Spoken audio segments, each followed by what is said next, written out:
Okay, I wanted to thank all of you for coming tonight. I'm Sue McGuire, Vice President of the Nevada County Tea Party. And as always, we would like to start with a pledge and flag salute. We have Jen Riesbeck somewhere. There's Jen. Thank you, Jen.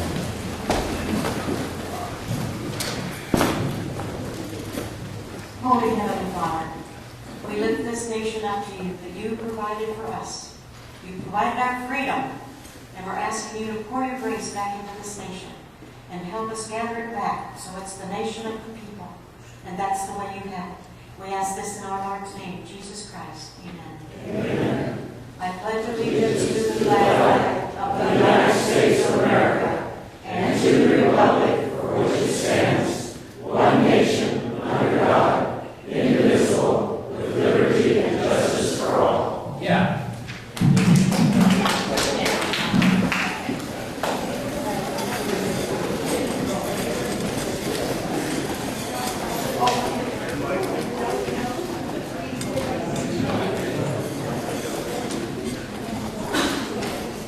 Good evening. My name is Gary Hammer, and I'm the newly elected president of the board of directors.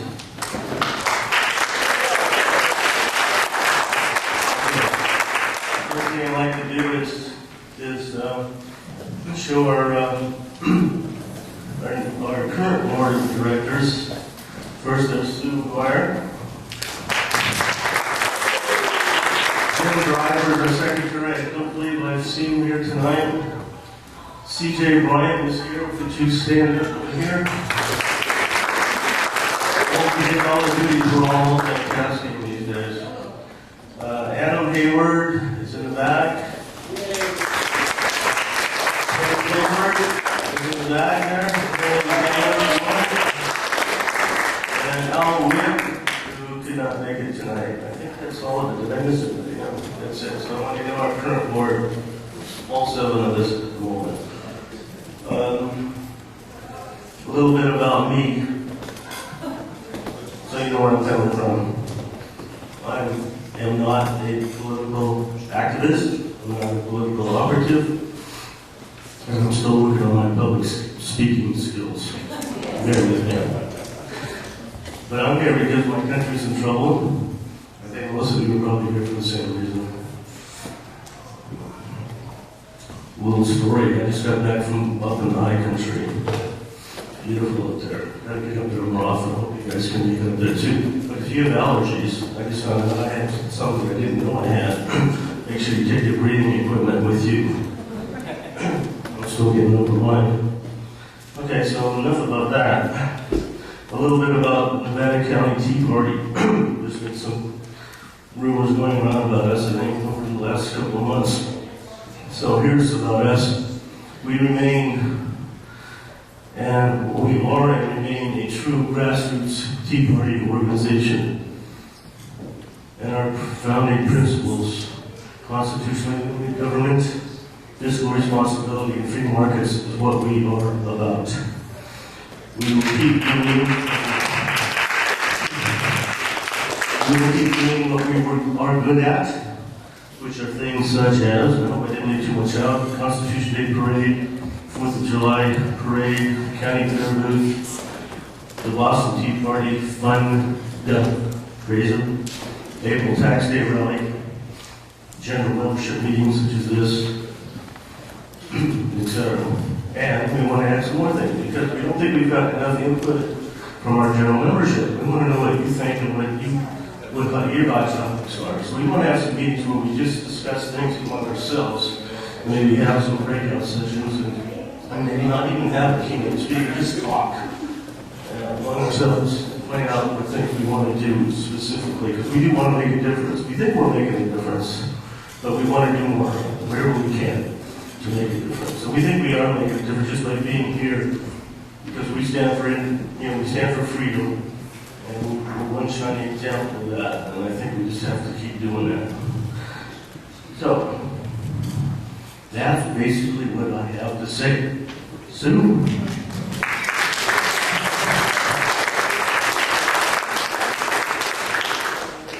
Is there anybody here that's new tonight? Yeah, we've awesome. Yeah. Well, we have some gifts for you, and Lou Wilson, where's Lou? There's Lou over here. She has some information to provide to you about the Nevada County Tea Party and some gifts. And so if you can see her after the meeting, she'd be happy to talk to you. I'll be over at the door. She'll be over at the door. Thank you. So we have a few announcements. And first, CJ Bryant, our board member, has a brief announcement for you. Here, brief. Most of you already have these papers that I've been passing out. It's called Convention 101. It's a very exciting thing that's going to be put on by the Tea Party Caucus. We'd like as many people to go that possibly can. It'll be an all-day event held in Auburn at the Ridge Country Club, and you will be provided with a continental breakfast, a lunch, and snacks throughout the day. What you will learn is very valuable. It will show you what a convention, what a central committee is, how to get a seat on the central committee. We already have several gentlemen here and ladies here in the audience that are on the central committee, but more of us have to do that. We have to be involved in our water boards, our fair boards, our local government activities, our school boards. This is going to tell you how to do that. Please contact us. We have a group rate. We'd love to pass that discount on to you. So let us know that you're going in advance. Thank you so much.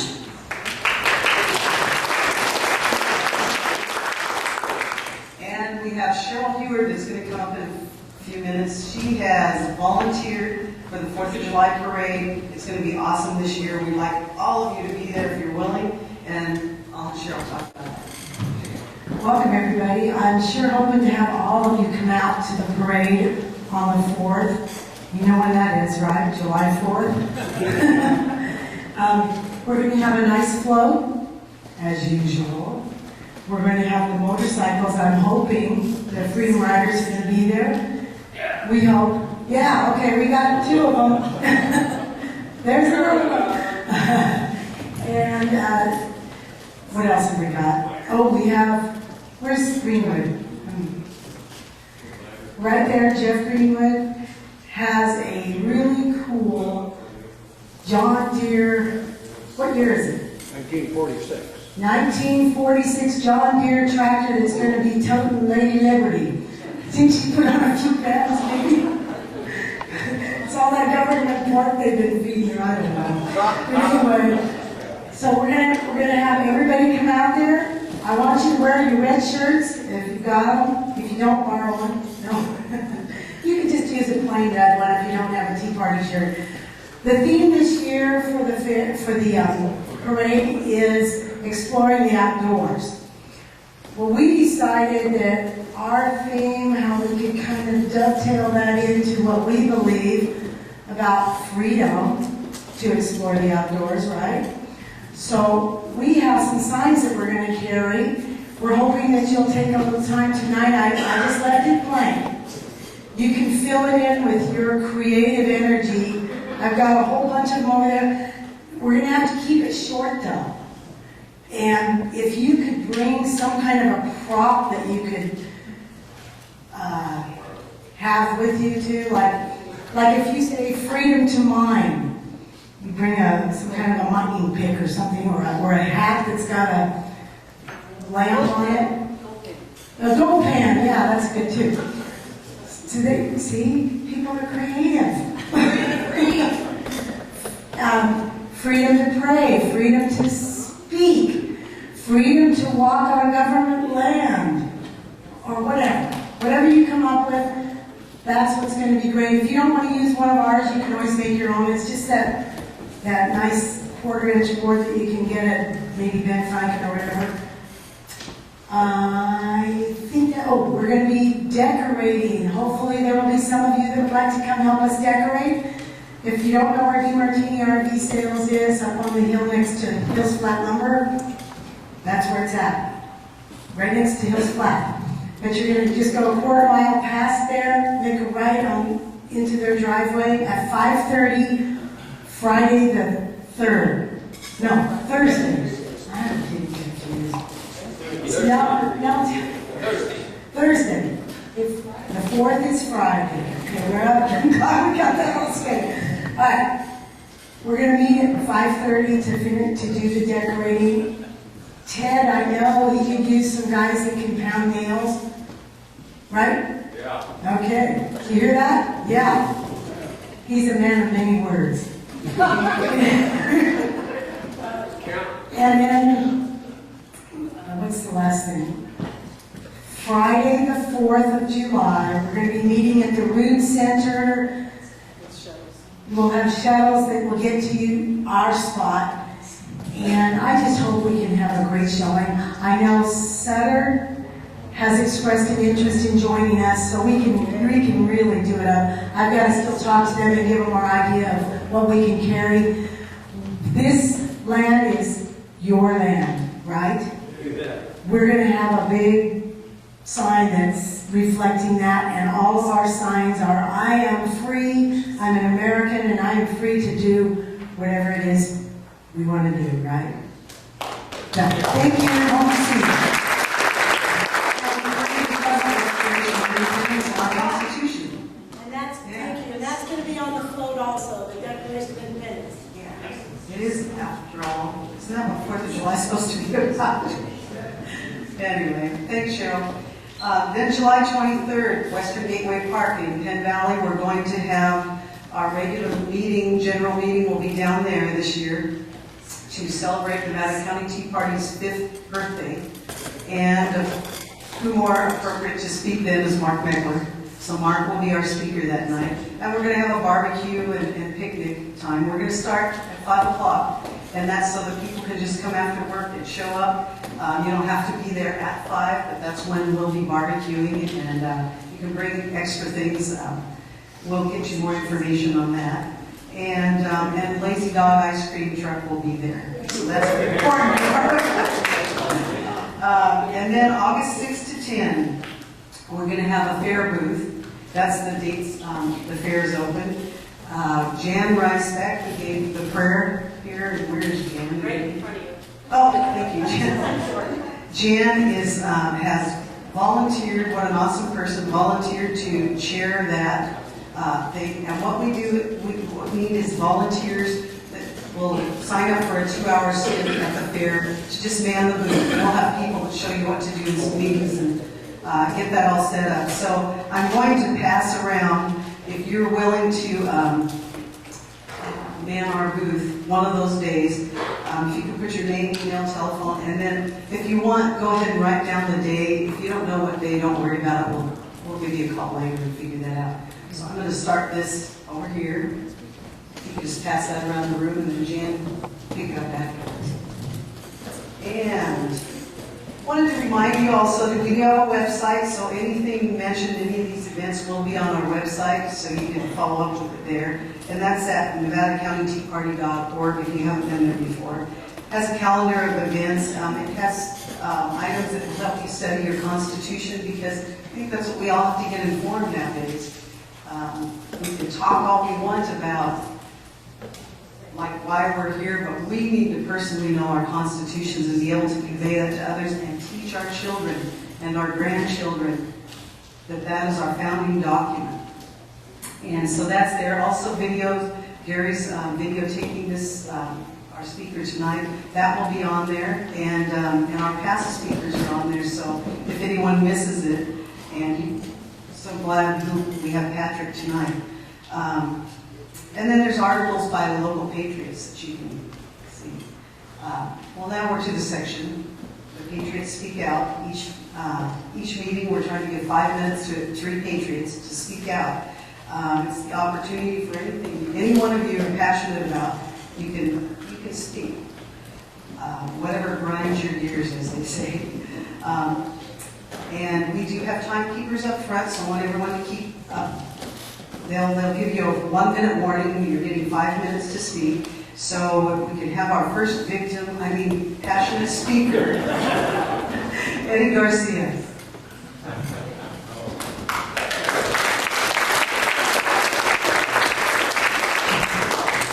thank you. That's a nice welcome, and I appreciate that. And I appreciate the opportunity to tell you about my latest passion, which is the State of Jefferson movement. What is the State of Jefferson? Right on. State of Jefferson is an effort to several of the counties in Northern California create the 51st state.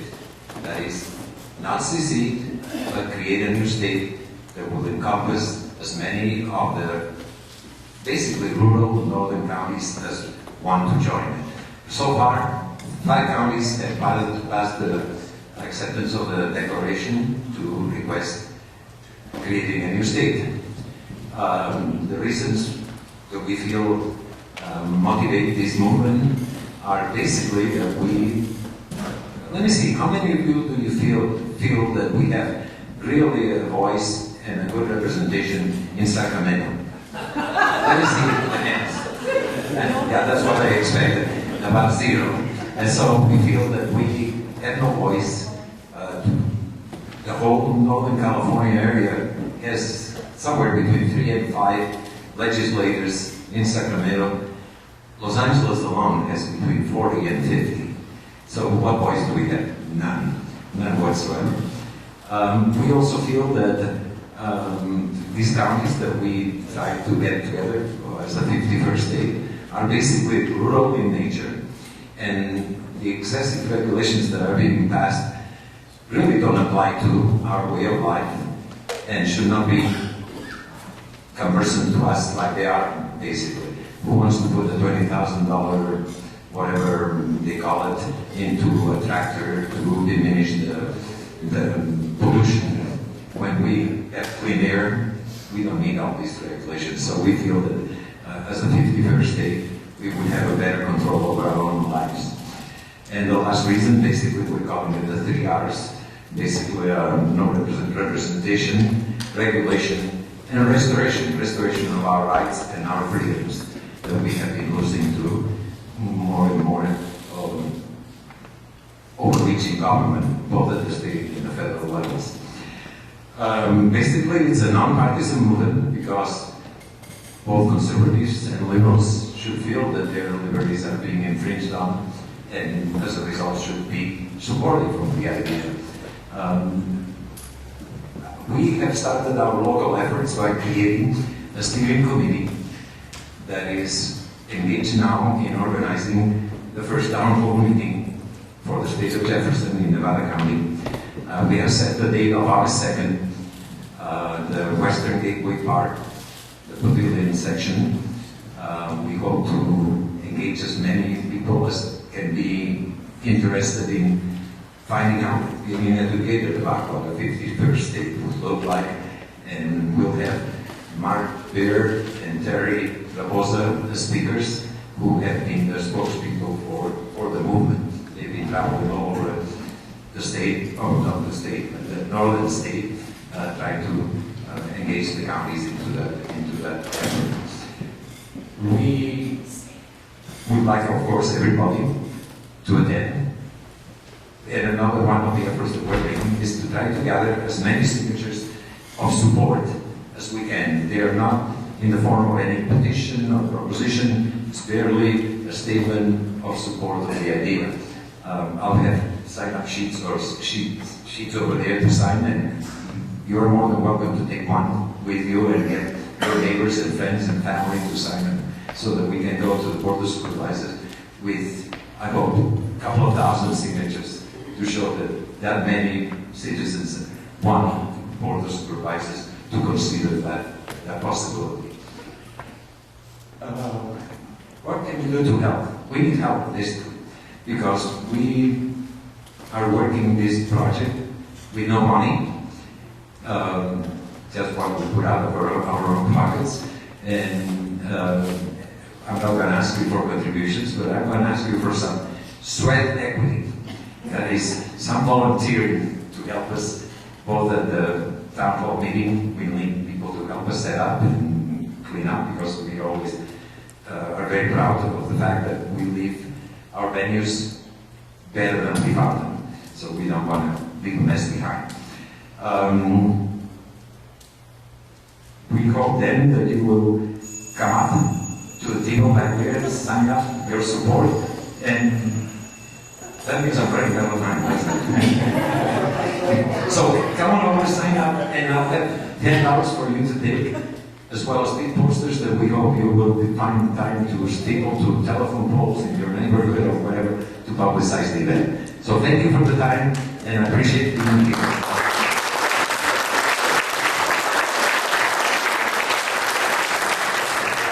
Okay, and Jan Collins asked to also be able to speak. That's only because I know you guys have missed me. Okay, every year the Tea Party gives out pocket constitutions. We give them to the schools, to all the schools in Nevada County, and we give them out at the fair. We have ordered 2,000 of these, and we are in need of people to put stickers on the back. They come in packs of 25. We'll provide the constitutions, we'll provide the stickers, I'll pick up and deliver. So you can do it at night while you're watching TV. It's really easy. We've all done it, right, Larry? We've been there. So it's really easy. But 2,000 is a lot. And so if you can help us out at all, that would be awesome. Just let me know afterwards. On Common Core, I just want to say one quick thing. I found this book. It's called If It's Broken, Don't Fix It. It's by a man by the name of Sinew Noriega.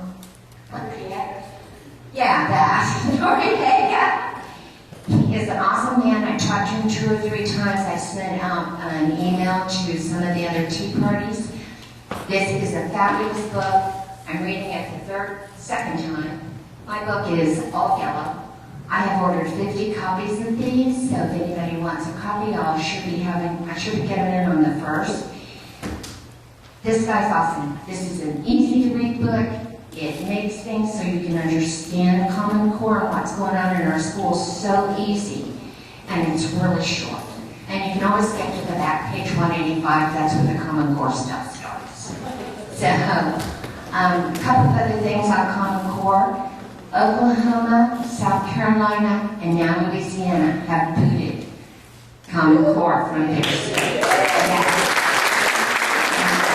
And they have pretty strict rules about it, so they won't be just renaming Common Core. Those are out. So we can do it too, hopefully. Thanks, Jan. Thank you for this time.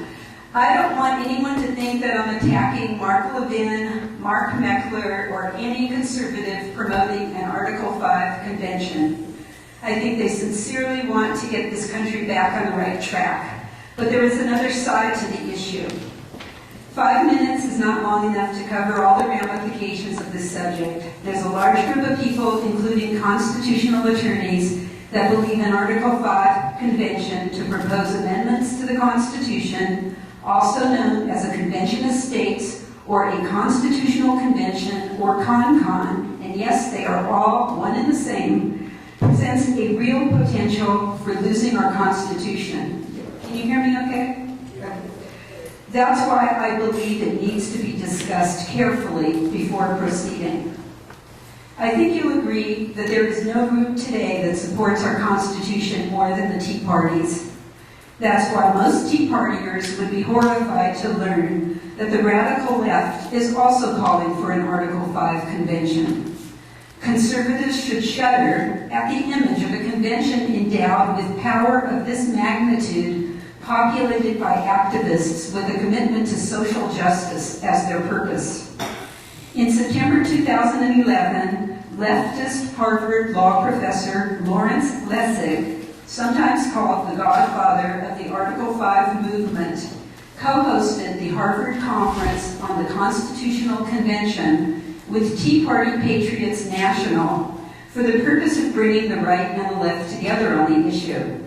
Lessig served as an advisor to Barack Obama's 2008 presidential campaign. In 1993, Lessig said, quote, "Perhaps it's time to rewrite our Constitution." Article 5 of the Constitution designates 2 ways to amend the Constitution. Up until now, only one way has been used. All 27 amendments were proposed by 2/3 of both houses of Congress and ratified by 3/4 of the state legislatures. The second way, which has never been used before, is for 2/3 of state legislatures to pass a resolution asking Congress to call a convention of states. When we talk about an Article 5 convention, we're talking about the second way. When the same wording is used in resolutions of 2/3 or 34 states, Congress shall call a convention for proposing amendments, and that's plural, according to Article 5. Groups on the left and the right are promoting various amendments. Some amendments we've heard about seem like a good idea on the surface, like the balanced budget amendment and term limits. Former Associate Justice John Paul Stevens' new book proposes 6 changes to the Constitution, one which would add the words, quote, "when serving in the militia," to the right of the people to keep and bear arms, thus destroying the Second Amendment. Regardless of the amendment, the process is the bigger problem. It doesn't matter which issue 34 states agree upon. Left and right will all jump into the fray the minute a con-con is called. There are no rules for a con-con. Who would the delegates be? If Congress calls the convention, would they choose the delegates and make the rules? No one knows. There is nothing in Article 5 limiting the power of a convention called under its authority. There are scores of organizations salivating at the thought of getting their hands on the Constitution and making it over into something we wouldn't recognize. Let me ask you, does Congress or the administration follow the Constitution now? Well, if changes were made for the better, why would Congress or the President follow an amended Constitution? Think about it. Do you believe that the delegates appointed to this convention would be the caliber of men like George Washington, Benjamin Franklin, and James Madison? Or do you believe that a sizable contingent would be at the level of Al Gore, Hillary Clinton, or Bill Ayers? Ask yourself, if we are not now, for the most part, electing to office people who support the Constitution, what makes you think we will send constitutionalists to a convention of states? When has the right outsmarted the left lately? Once a convention is called, it cannot be stopped. The only precedent we have is the Constitutional Convention of 1787, convened for the sole purpose of amending the Articles of Confederation, which resulted in the Articles being thrown out for the most part, and an entirely new Constitution written. Would we be so lucky with the product of a convention today? Pro-con-con folks argue that the country is in such bad shape it is worth a small risk to call an Article 5 convention. I agree we're on the brink of losing our country and our liberties. I don't agree that the risk is small or even necessary because there are alternatives. Conservative proponents of a con-con argue that nothing bad would pass because we have a majority of Republican-controlled states, and besides, we need 3/4 of the states for ratification. Only 13 states could block it. Not necessarily. The Articles of Confederation needed 100% of the states for ratification. However, the newly written U.S. Constitution required only 3/4 of the states to ratify it, and became law when 11 of the 13 colonies did so. A new constitution or amendment could theoretically specify a lesser number of states needed for ratification. There's an alternative, a process called state nullification, where states can refuse to comply with unconstitutional federal law. It is an unalienable right and was supported by Madison, Jefferson, and Hamilton. Some states are using something similar to fight Common Core today. I urge you to research this issue for yourself and read original source documents before making any decision on the subject. It's that important. No matter what issue you care about, without our Constitution, you won't have a prayer. You have to ask yourself, is it worth the risk? I have some handouts at this table in the back on just websites you could look up, or my email if you wanted to electronically. And if anyone wants to order, I just got this today. Orlean Curlin, who wrote the first book on Common Core, just wrote a book on the Con. I don't know how much they are, but if you're interested, let me know. I'll order some. Thank you.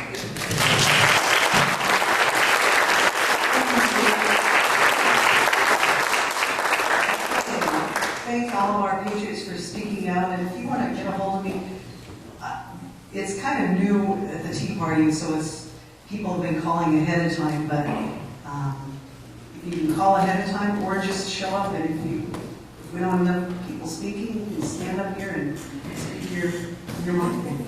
So anyway, and we have a donations container. Can someone grab that? And it costs a lot of money to have this building and various things that we provide. So if you're of a mind and would appreciate a donation, thank you. And now we have Rick Briggs, who will be introducing our guest speaker.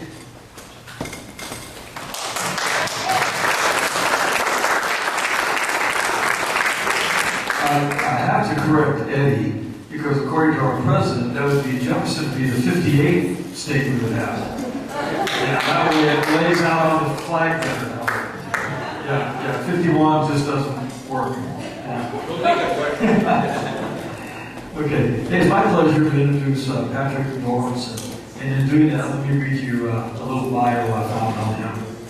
Patrick Dorinson is a veteran to the political wars, radio talk show host and commentator who, unlike so many pundits, has actually been in an arena that has the battle scars to prove it.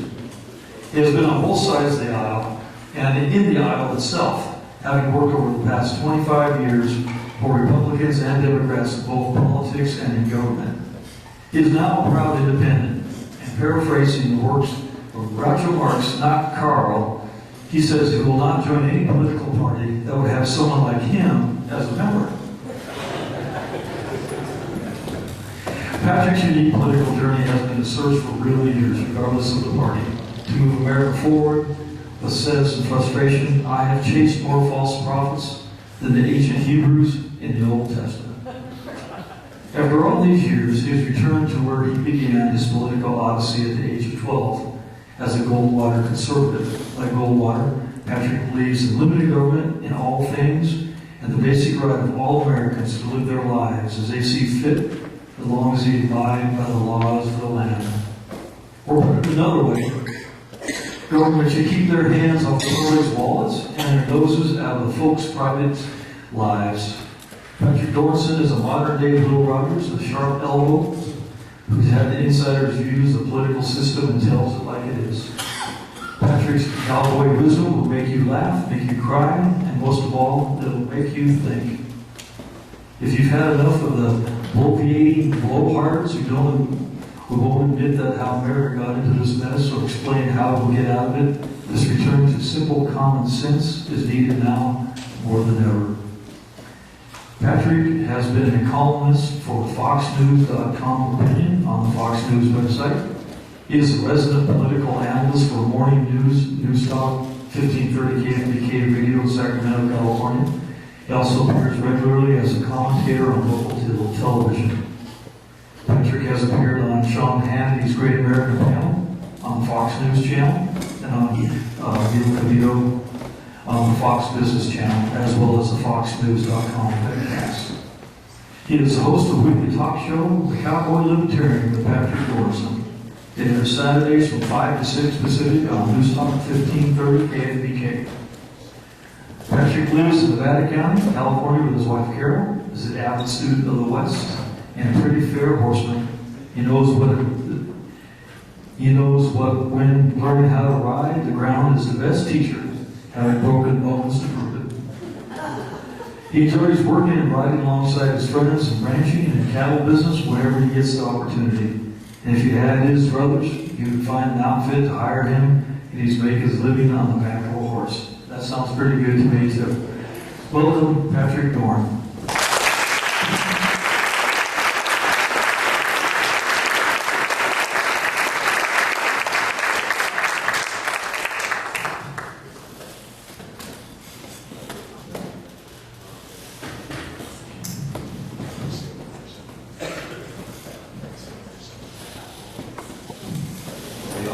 hear me? Yeah. All right. That's a pretty nice fellow you just introduced. I'd like to meet him someday. Let's see. Now, I got a bunch of notes. I carry around notes with me. I've been making notes for a couple of weeks. So, bear with me. But before I get started, I brought something that I think you'll all going to want to help out on. I'm so upset about the Clintons being broke.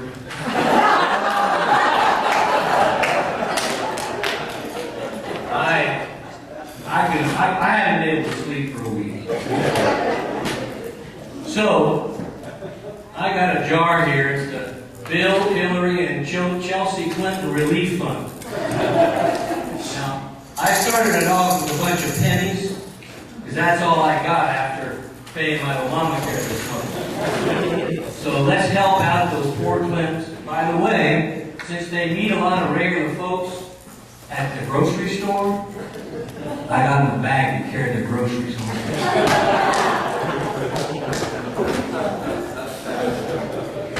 You know, in Washington, there's a hell of an epidemic. The emails are disappearing all over the place. The EPA now can't find their emails. The White House couldn't find emails 2 years ago. And poor Lois Lerner, you know, it's like the Rosemary Woods, remember that? 18.5-minute gap in the tape. Well, I was typing and I had my foot over here. So, boy, I gotta tell you, what are we gonna do about it? I know what I'm gonna do next year. I'm gonna find me an old busted hard drive. I'm gonna put it in a padded envelope. I'm gonna send it to those GD bastards at the IRS. I'm gonna tell them, here's my taxes, but it's trash.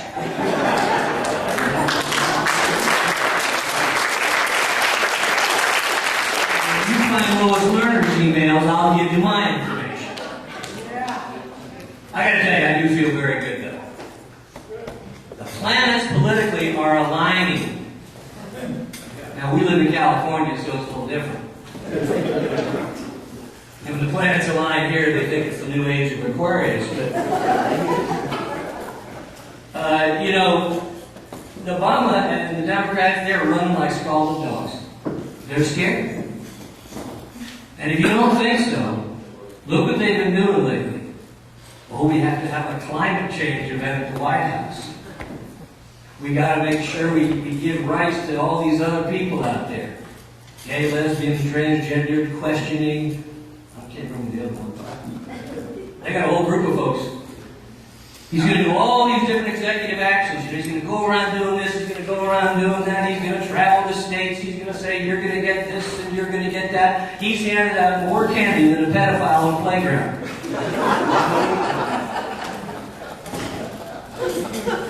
Now this is all to turn out their base, and in politics, whenever the guy's attorney trying to turn out his base in June, they're in trouble. They're in deep trouble. They're not ankle deep in the mud. They're not waist deep. They're neck deep. And come November, they're going to be gurgling. Because they're going to be running.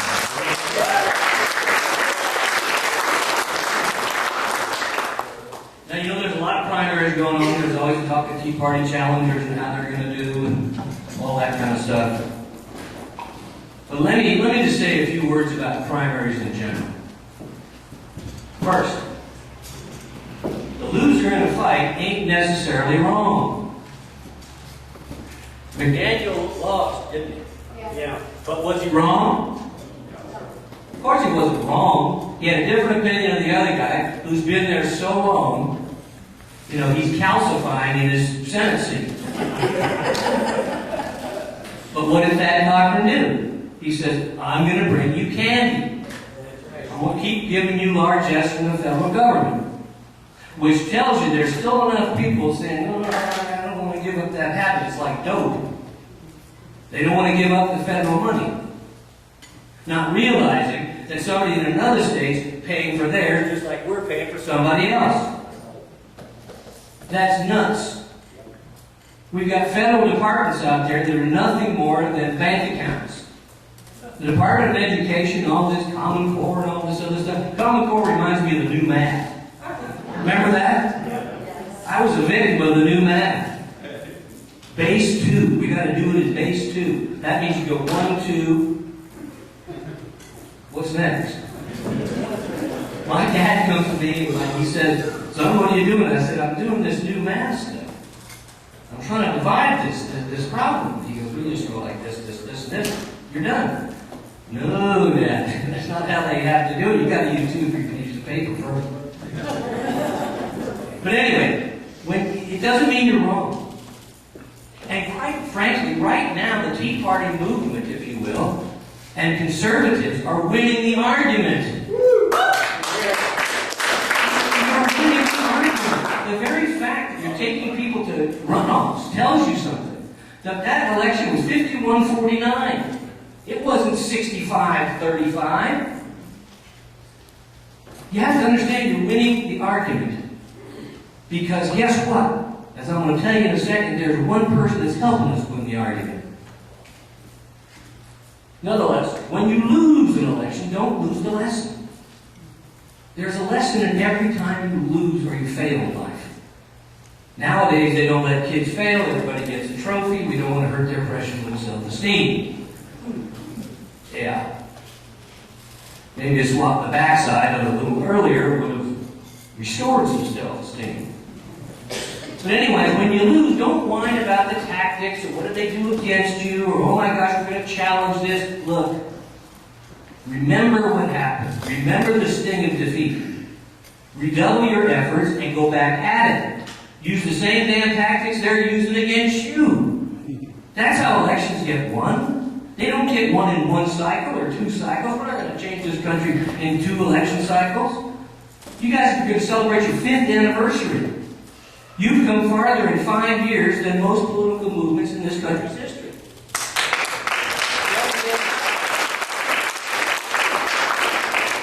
That's important. It's not going to happen tomorrow or the next week. It's going to happen over time, and you grind it out.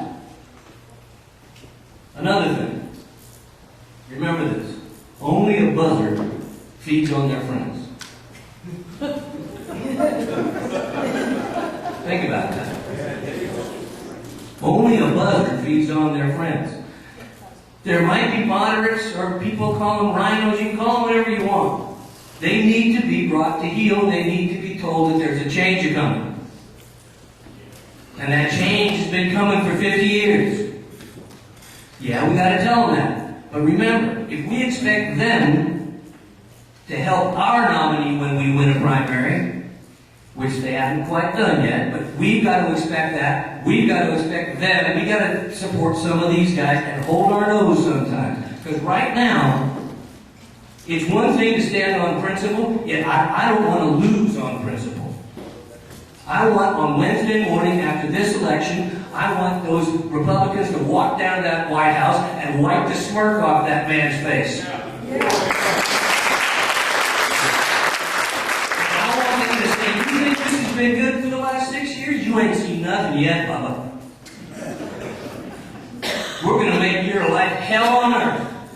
And we're going to start dismantling some of this stuff that you put in. And the first thing we're going to start with is this dang Obamacare. And the next thing we're going to do is that Keystone Pipeline, either it's going to get built or it's going to get built over the bones of the environmentalists. There's a difference between common sense conservation and environmental radicalism. You all saw the Bundy case, remember? Yes. And what happened? As soon as guns showed up, here comes the media. Here comes some dumbass reporter from New York who's never been to the West in their life, and they come down and they say, well, look at the cowboys with guns, are they going to kill us? No, but if you approach by a horse from the rear, he might kick you. And what happened? Once the guns left, the media left. But the issue's larger than that. They've been trying to run cattle and sheep and mining and energy off the public lands for a long time. And that gets me to my next point. They have a 40-year head start. The left. They've been at this since the 70s. Remember, the first Earth Day was in 1970. And what you saw back then was some long-haired girl running around, blowing bubbles, thinking about the dawning of the age of Aquarius. Right? And now what is it? It's a corporate shill deal. Every corporation, we're going to be green. Why? The products selling? If the products are selling, they're green, terrific. But don't come to me and say that you're all of a sudden going to be green. That's not common sense conservation. That's knuckling under the radicalism. Wait. Let's switch these.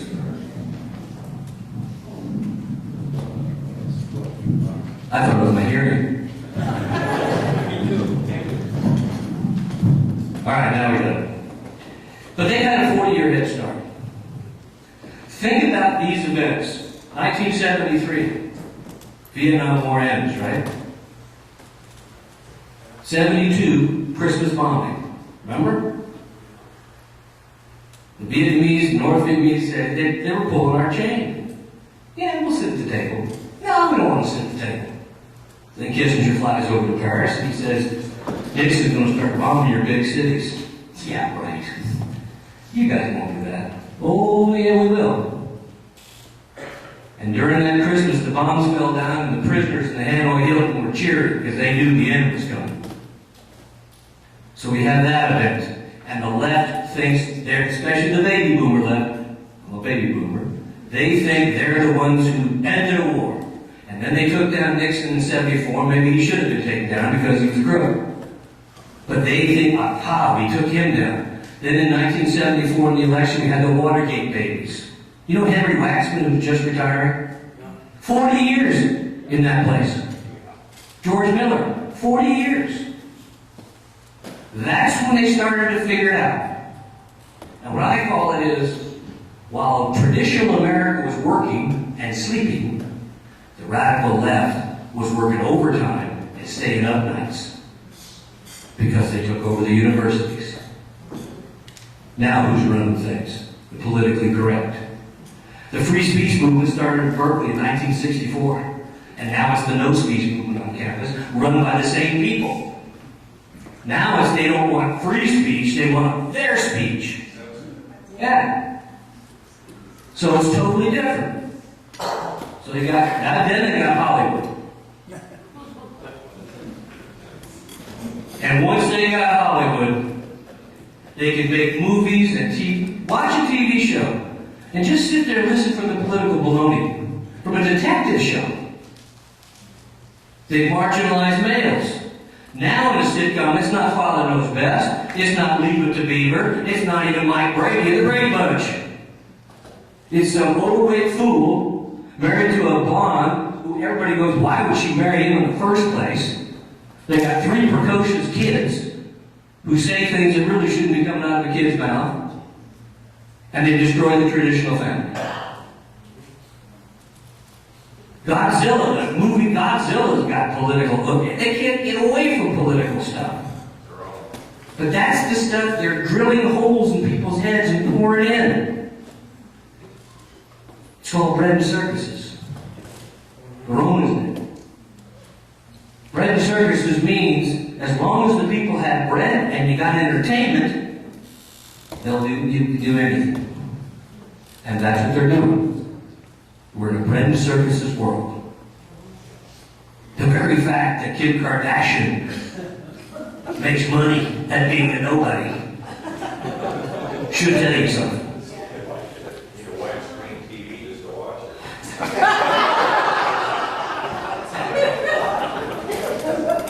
I'm not going to start talking about a woman's anatomy. I find if you start doing that, you're liable to get one upside your head. But I still say their stuff is running its course. And you know, when I said a minute ago, I said, you know, we got one person to thank for the fact that the politics are changing. His name is Barack Obama. By his push for big government, what has he done? They've exposed it. It took 50 years to wake people up to figure out that the Great Society, started by Lyndon Johnson in 1965, was a fraud. The VA, closed down a floor of the LA VA hospital, or the busiest in the system, so they could film Grey's Anatomy.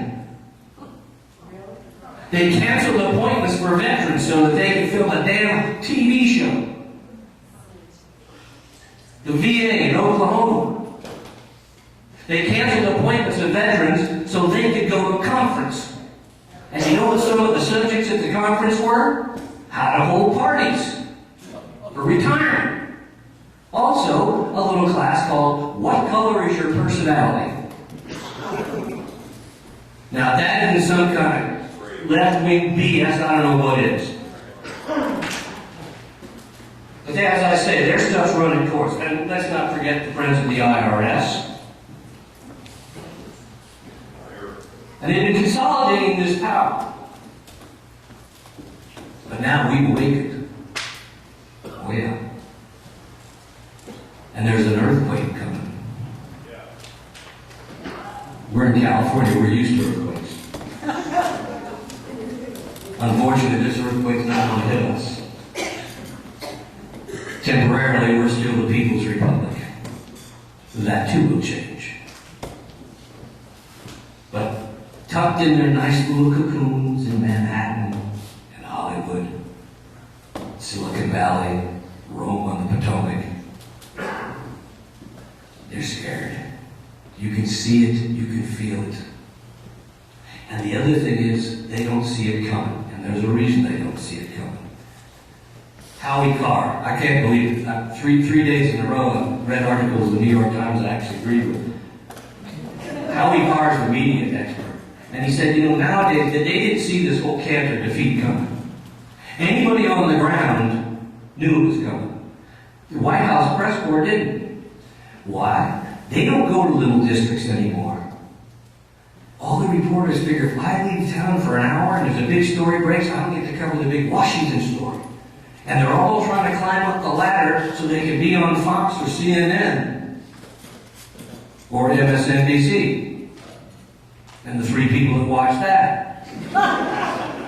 But it's all climbing the ladder. They don't care about you, they don't care about the country, they don't care about anything else but their little careers. And they're all cocooned. The only growth in this country, we just got the GDP revised number, the only growth in this country is the federal government.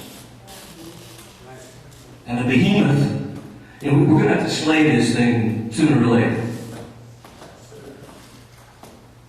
Sooner, probably be better. Now, I want to go back just a little bit in history. I keep mentioning different time frames. 50 years ago in San Francisco, this August, a great man stood at the podium of the Republican National Convention and gave a speech accepting the nomination for president. His name was Barry Goldwater.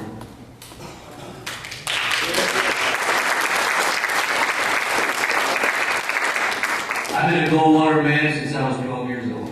I have an AUH20 bumper sticker on my binder. Most of the kids had LBJ. I always liked Barry Goldwater because he spoke straight. And in that campaign, he said, I'm offering you a choice, not an echo.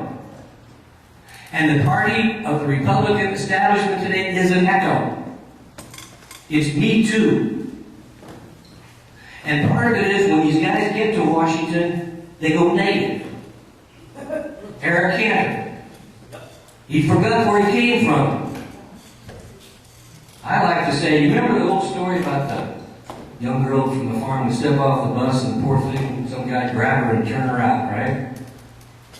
They do the same thing in Washington, only the fellow that turns you out is not a pimp, he's called a lobbyist. The mission's the same. To get you to do what they want. So these congressional members forget they're a congressman from the 7th District of Virginia and start thinking they're big shots.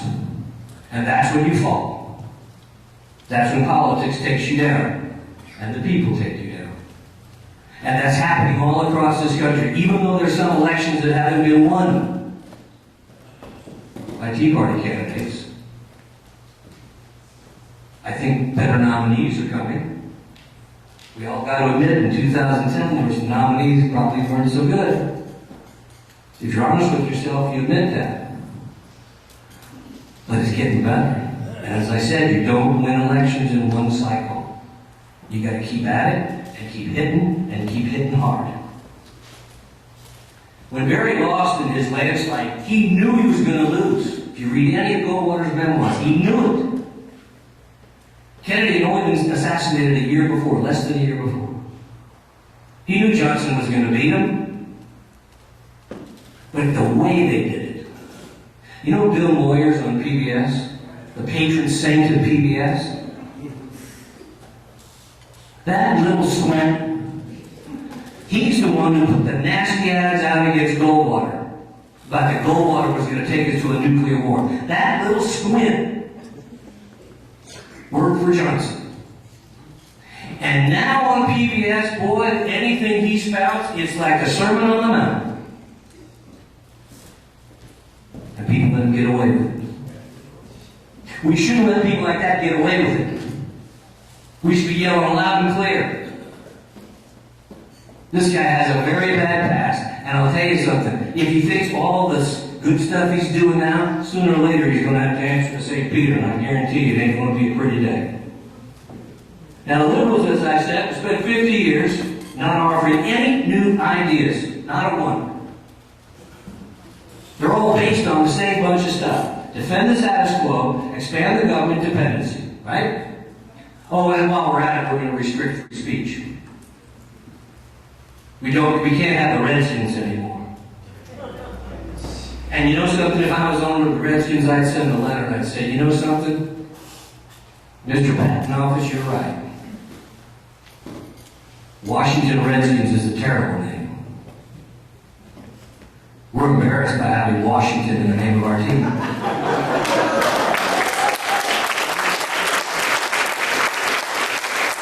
We play our games in Landover, Maryland, so henceforth we're the Landover Redskins.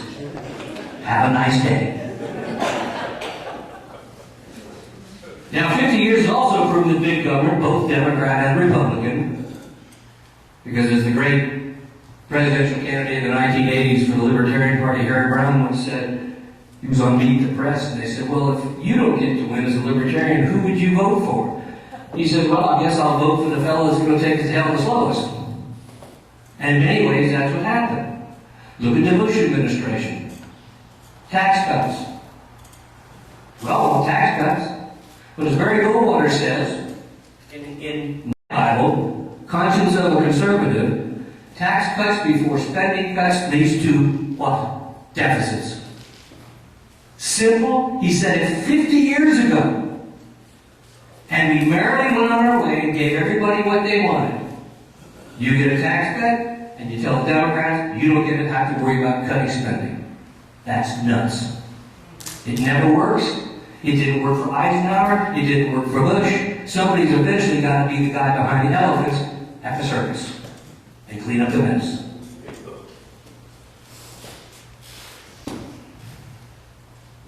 How many of you have seen A Time for Choosing? Ronald Reagan's speech in October 1964. I commend you to go to YouTube and find it. In 1964, Reagan had, been going around doing speeches at GE flat factories. He'd been writing. He was a great writer, although most people don't know that. Anyway, he was asked to give a speech in support of Barry Goldwater. He raised $1 million in one night. Today we think, Obama raises that on the phone. But that speech warned us of where we are today. He told us what was going to happen. You go to listen to it, you're going to shake your head and go, how could he know all this? Because it was right in front of him. Just like it's been right in front of us for a long time. Only it took a long time to wake us up. Because they finally, instead of turning up the water slow on the frog, they finally tried to drop us in the boiling water. And we resisted. And that was 2009. And that was the birth of organizations just like this one all across the country. Now, As I say, we might be a little behind these folks, but we're catching up fast. And remember, when you're defending something old and rickety that needs to be knocked over, like their house, the Democratic left side, it'll happen. We'll feel it a little later out here, but it can happen. And we'll tell you in a second how we can do that. You know, Goldwater said that government's the problem, and I love this line. This is from his speech. I have little interest in streamlining government or in making it more efficient, for I mean to reduce its size. I do not undertake to promote welfare, for I propose to extend freedom. My aim is not to pass laws, but to repeal them. It is not to inaugurate new programs, but to cancel old ones that do violence to the Constitution. I will not attempt to discover whether legislation is needed before I have first determined whether it's constitutionally permissible. That he was already talking about the stuff that you guys are talking about today. You are his natural heirs to his legacy. We all talk about Reagan because he made it grab the brass ring. But without Barry Goldwater, there is no Reagan. Barry Goldwater was the guy who jumped on the barbed wire so that Reagan could step over. But remember, 1964, Goldwater lost. It was 16 years until Reagan got to be president. But what do we have different? We've got something called Fox News, the internet. Goldwater had nothing. He had the mainstream media, and that was it. And they already decided they were going to destroy him, and they did. In fact, Howard K. Smith, who worked for ABC at the time, after that election, came up to Goldwater and said, you know, we really were unfair to you. I'd have punched him in the nose. But we have tools that they didn't have. We also have an electorate that's mad on both sides. And we see the plutocrats in Washington going to their state dinners and everything else, and they think that that's... The people don't know what's going on. We're going to put another one over on them. But if you look at what happens, like VA, IRS, the politicians, they see the VA problem and they chase the shiny object. What are we going to do? Oh, we'll make it so the Secretary of Veterans Affairs makes it easier to fire people, right? No, wrong. We need to change the whole civil service system. It's going on in every department. The bureaucrats run things. I served in the federal government as an appointee. You know what happens the first day you come in? They say, hi, well, you're the new sucker. You're the new appointee. Well, we're the weebies. And I said, who is that? We be here when you come, we be here when you leave. That's the permanent government. You can pass all the laws, you can pass budgets, you can pass cuts, you can do all that stuff. But as long as they're entrenched in the civil service system that you can't fire these people, you'll never change it. You can elect different people every time. And that's just like the guy at the funeral home. The woman comes in and says, you know, I'd like to have my husband's gray suit put on. We can do that. She goes home, she's feeling a little more distraught. She says, not the gray, the brown suit. Man says, yes, ma'am. Calls up a little while later. I'm sorry to do this, but put the blue suit on. Not a problem. She goes, by the way, how can you do it so quick? That was no problem. We just changed the heads. But that's what we do in Washington. We just change the heads. The body's still there. The same rotten body is still sitting there on the table. Cut it out. You can't attack this stuff by attacking one thing. Again, politicians run to the shiny object. Here. We need a government for the 21st century. Look at these articles, these headlines I picked up. The new political class. It ain't new. Bureaucrats, the naked self-interest of the government worker class. No kidding. What is this, a shot? That's the National Review. The Exim Bank, which we should get rid of, better known as Boeing's Bank. Let's see. 4 guys have been removed from office for taking kickbacks. VA people get bonuses. Come on, who's running So we sit around and we go to meetings and we elect people and say, boy, now you're going to go and do something right. Uh-huh. You guys should be going after issues that might not be as sexy, and one of them should be the civil service system. They should be subject to the same thing the rest of us people out there. When you screw up, you're out. Bye.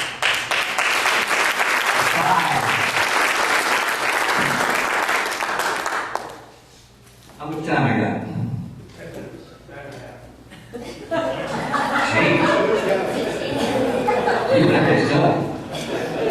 Let me just give you a couple of ideas I was thinking about. As I said, California's, it's going to take a little longer. But that's because, our left is pretty well entrenched. And as was mentioned earlier, if you control San Francisco and Los Angeles County, that's it. So how do we change? Look, Latinos, everybody thinks that every Latino just came across the border yesterday. There's Latinos who've been here for a long time. It's called Los Angeles. San Francisco, not St. Francis. So there's a history we have. And not all of them agree with this immigration stuff. They care about the same damn things everybody else does. Educate your kid, jobs, economic growth. But their leaders have made common cause with the coastal elitists. And how do they do it? They told the Latino guy politician, you do with us folks for our climate change stuff, and we'll pat you on the head and give you what you want. And they did it. Because the Latinos in this state, by the way, 2/3 of them, immigration is not their number one issue, education is. So how do you start to break that apart? I'll tell you how you break it apart. Somebody should put a ballot initiative in 2016 for school vouchers and school choice. You realize that in Washington, D.C., Dianne Feinstein got on the floor of the United States Senate and she praised the D.C. school voucher program to the high heavens. Oh, God, look at these kids, they're going to college. And I would say to her, well, if it's good enough for the kids of Washington, D.C., Ms. Feinstein, how about the kids of Oakland and East L.A. and Stockton and a few other places? We ought to put that on the ballot. And people say, well, it might not pass. Yeah, but there's teachers who are going to be scared to death. And money will come into the state so we can fight. And that's how you start busting this thing apart. The other thing I would say is part-time legislature. Prior to 1966, this state was built by a part-time legislature. You know that? 1966, it was changed. And what did we do? We gave them full-time jobs. Texas, which has eaten our lunch economically, means every other year for 4 months. They make $7,200 a year. I would love Darryl Steinberg to be making $7,200 a year. Maybe then we have to get a real damn job. And stop messing around. And remember, if you put something like school choice on, those folks are going to remember who gave them that hand up. And we're going to remind them who tried to keep them down. That's the key. Cap and trade. Nobody talks about it. And the other couple of weeks ago, remember Darryl Steinberg said, we should change and have a gas tax. Why does he want a gas tax? Because they're scared to death, cap and tax is going to add from 15 to 75 cents a gallon. Starting next year, it's automatic, January 1st. Happy New Year! I hope you don't have a bad hangover, because when you go to the gas station, it's going to be another 15 cents. Yeah. Small business is going to get hurt. People have long commutes. But that's okay if you can afford a Tesla. You can plug your car in. People don't get it with electric cars. You're going to save money on gas, I'm sure electric bill's going up. Duh. Now, one thing I'd like to tell you all is, as I conclude, is this. Those are issues. You can do it. You can start a movement and do something like that. You got plenty of time to get on that ballot for 2016. And they'll laugh, they'll scoff, ha ha ha ha, and you'll see the Republican establishment say, we really don't want to partner with legislature. What happens when we get the power? Good luck. But that's the way you break these people. You're not going to break them. You're not going to charge them up the hill. We don't have enough. All we got is rifles. They got machine guns and tanks. But guess what else we got? And I hate to compare it. Them ISIS guys are beating the living daylights out of the Iraqi army with pickup trucks. We have something else on our side. We know what America used to be like. We know what America can be. And we know what we're going to take it back to. My final thought to you is this. As I look around the room here, I see great patriots. But I also see a demographic challenge. The Tea Party movement needs a blood transfusion. We need some young people. Remember, if one generation is not taught what America is all about, it only takes one generation to be skipped, and it's gone forever. And I, for one, am going to die saluting that flag. Not some flag with a globe on it. Not some flag that says UN on it. Not some flag that says the motto of Rodney King, can we all just get along? That is the flag that I'm going to look at when I take my life.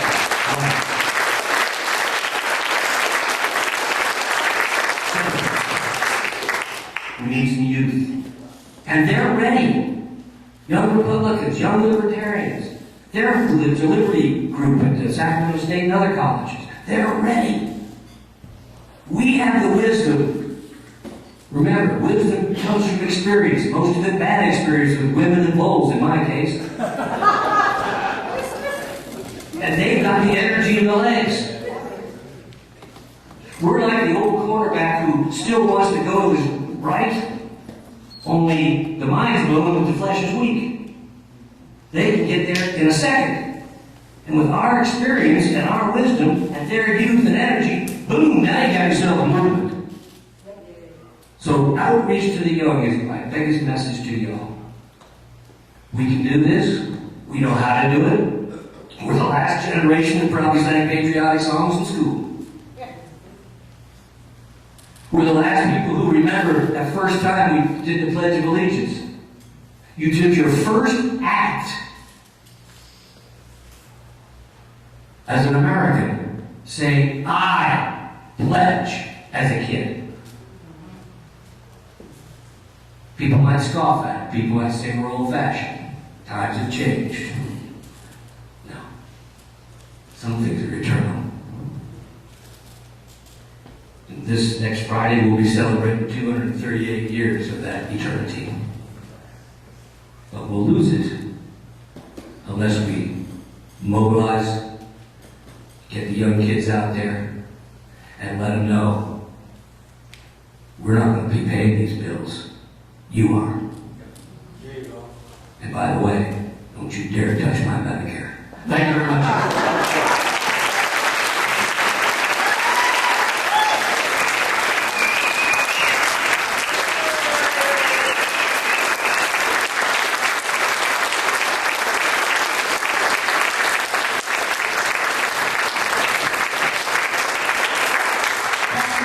Does anyone have a question?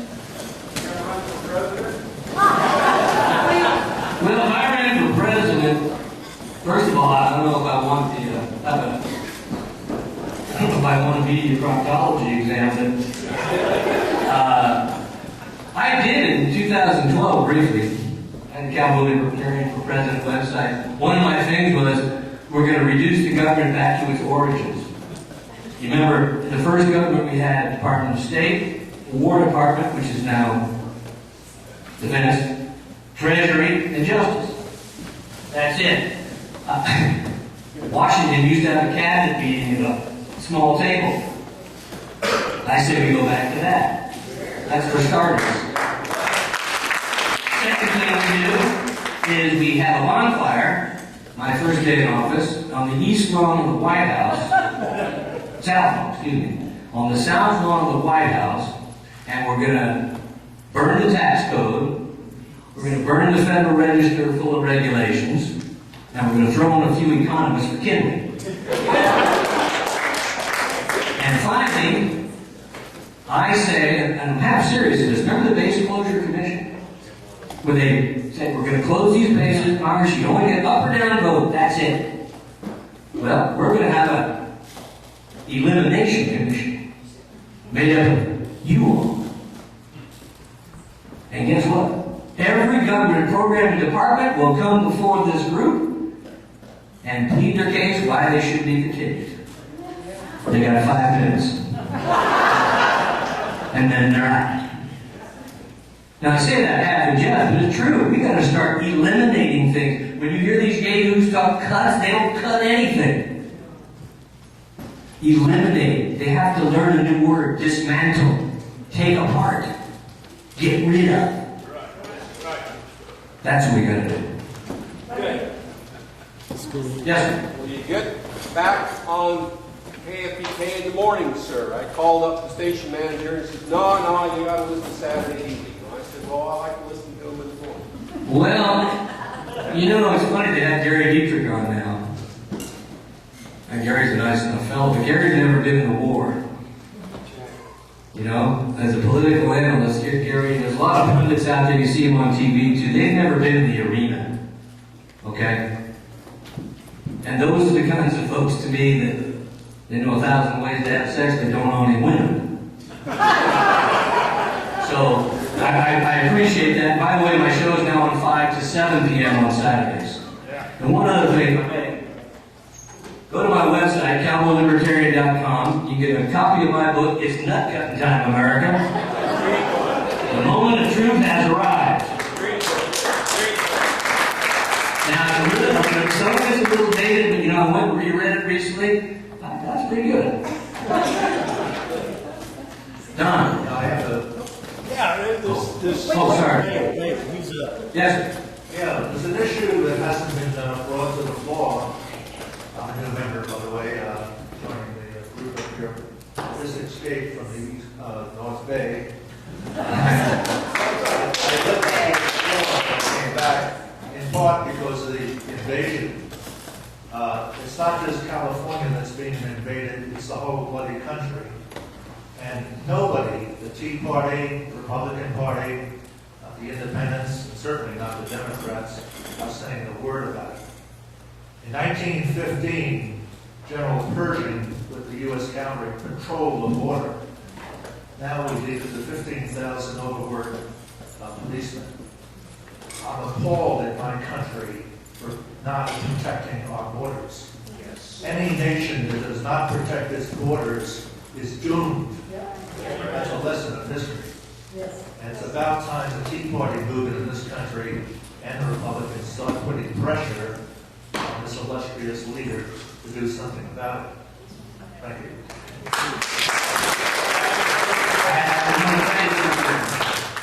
I wish also that they would get busy and get a Marine back who made a wrong turn. But speaking to what you said, I agree with you. We got Pancho Villa running across the border now, the cartel.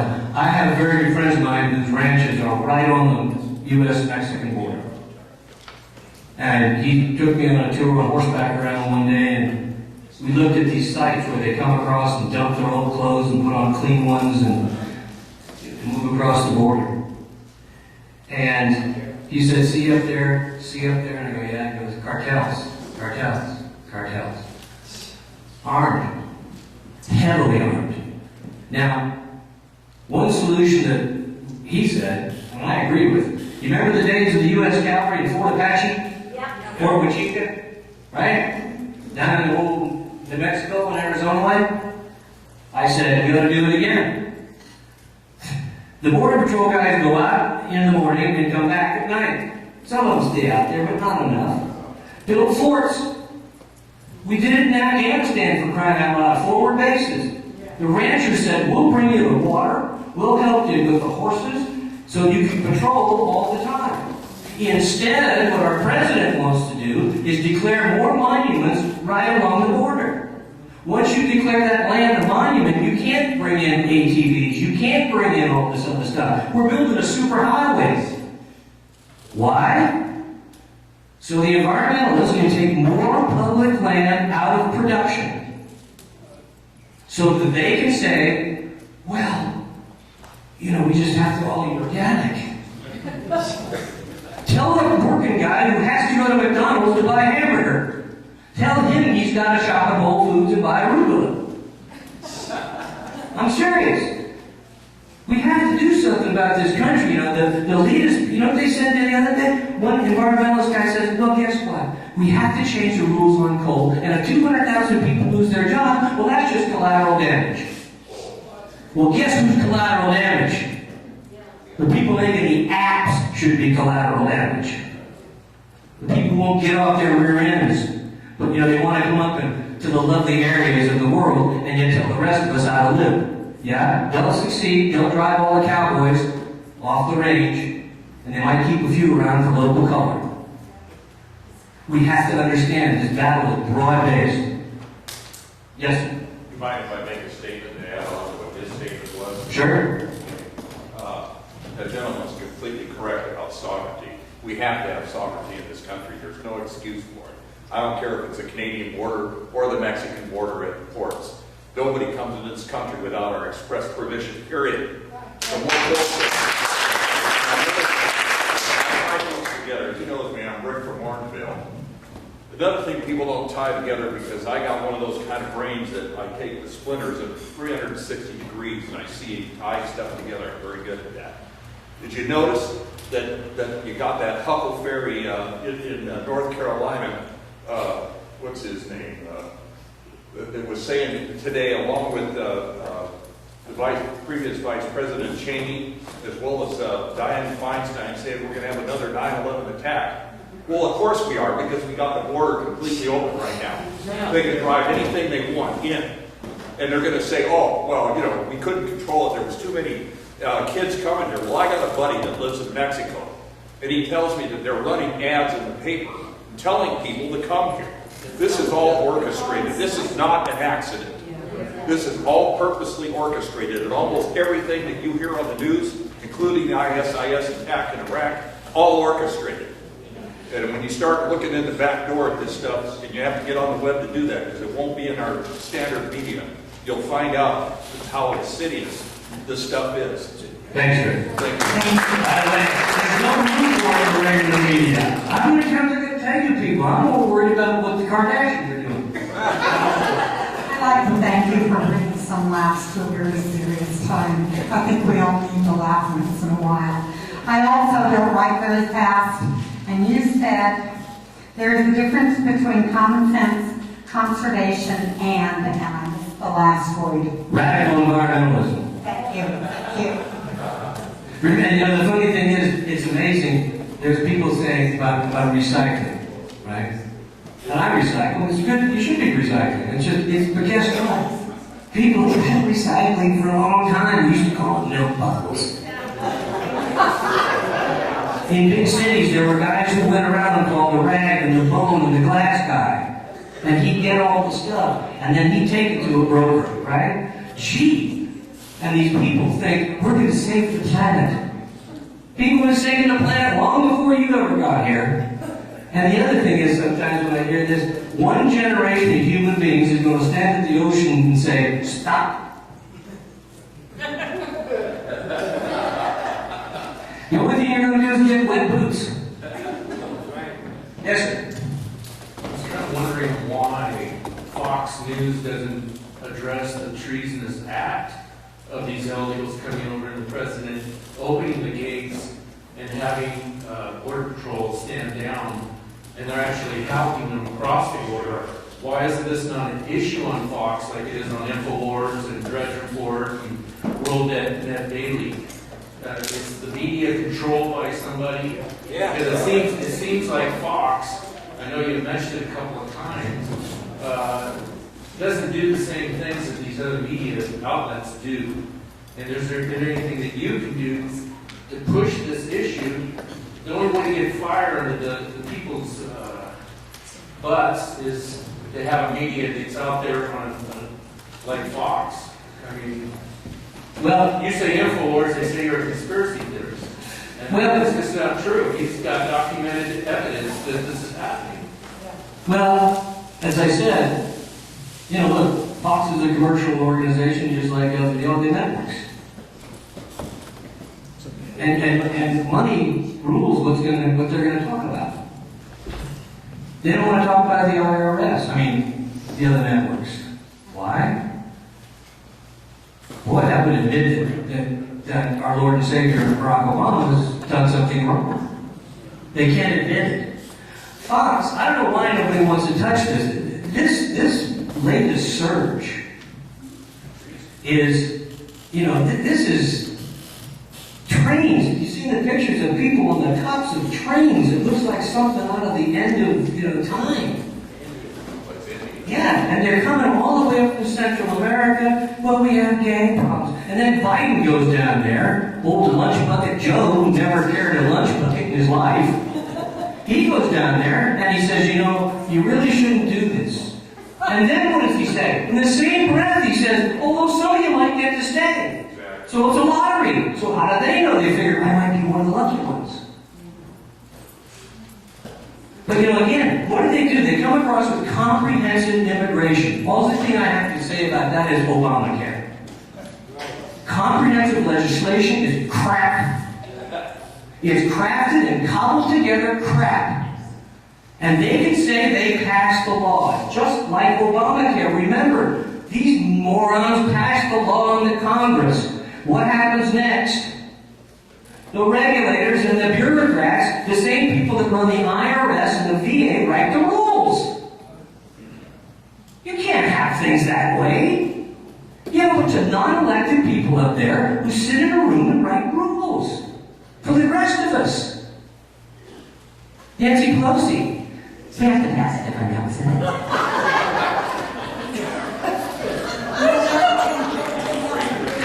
You know something? If a Republican said that, they'd have laughed him off the stage. We have to pass it to find out what's in it. I know what's in it. And it's that stuff that Beth Truman tried to get her husband to stop saying for years. Crap! One more? Yeah, finally. All right, Don, I know you wrote something down. So Okay. First I'd like to say I congratulate the Tea Party. The Libertarian Party was made up of old buried Goldwater Republicans who were dissatisfied. Okay, the Libertarian Party is made up of old Republicans, Goldwater Republicans, started in 1971. And I think the Tea Party has done more in the 5 years that they've been in existence than the Libertarians have done in 43 years. So I congratulate you people. And I agree with your mission statement 100%. As far as the IRS and VA and the White House losing these states, or losing these emails and stuff, is an easy solution. You just go to NSA. The only government agency that really listens.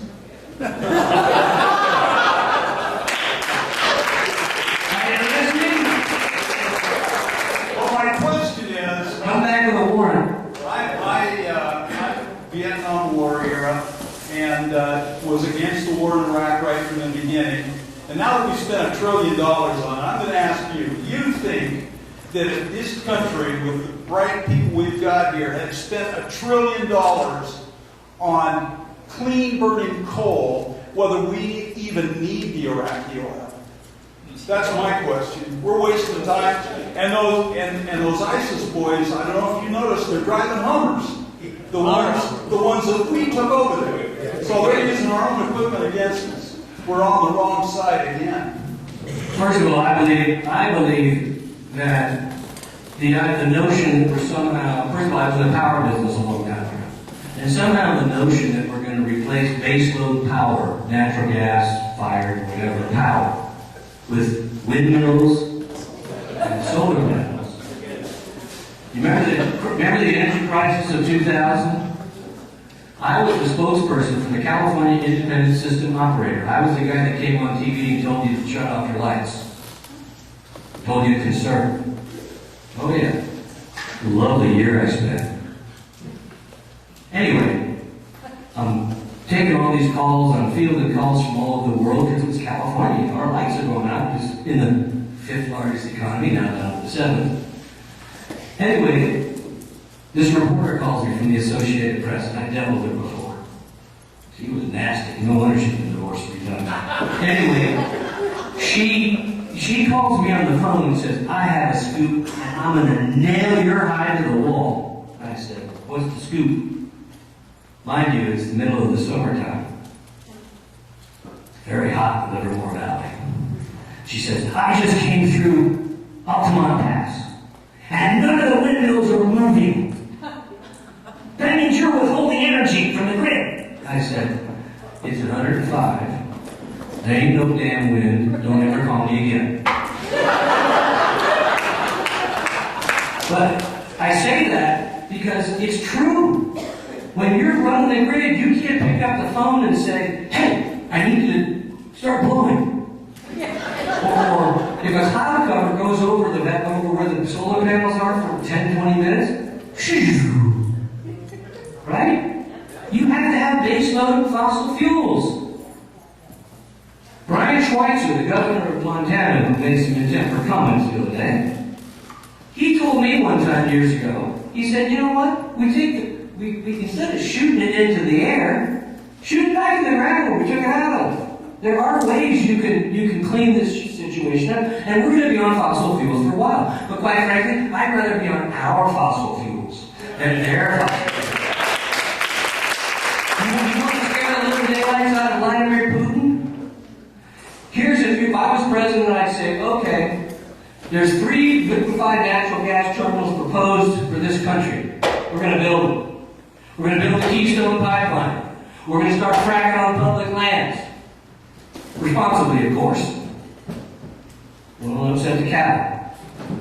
All right? We're going to go this way. Now, yes, that's going to take a long time, ladies and gentlemen. I'm also ordering the whole federal fleet of cars to be switched to natural gas. Yes, it's going to take a long time. But guess what? We're the Saudi Arabia coal, and we're the Kuwait of natural gas. Have a nice day. Russia is a gas station. That's all it is. So if we are start importing or exporting, but no, this Ron Steyer guy, this big Democrat, you know, who made millions and billions of dollars in coal and oil, right? Now he's like the ancient, it's like medieval times. He wants to get into heaven. And he knows, like it says in the Bible, it's easier for a camel to pass through the eye of a needle than a rich man to get into heaven.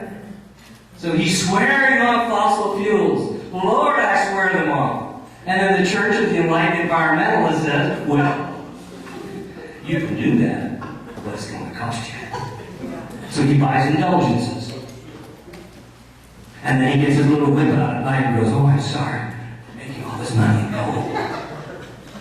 He's a hypocrite. They're all hypocrites. Can you imagine if the Republican president had invited the Koch brothers to the White House like this Tom Steyer fellow was invited today? The media would be apoplectic. If a Republican was president and all this IRS shenanigans was happening, what did you think? You'd sit there and you'd see David Brooks and Tom Friedman and all the other losers sit there and say, oh, this is a great threat to the Republic. We haven't had this since Watergate. But since it's the Democrats, we see no problem here. But it's going to happen. Because, as I said, the debate, the argument is on our side. And they're running scared. And I think this earthquake that's coming this November, you're going to see people walking around Washington the day after going. So remember, early to bed, early to rise. Work like hell and organize. Thank you very much.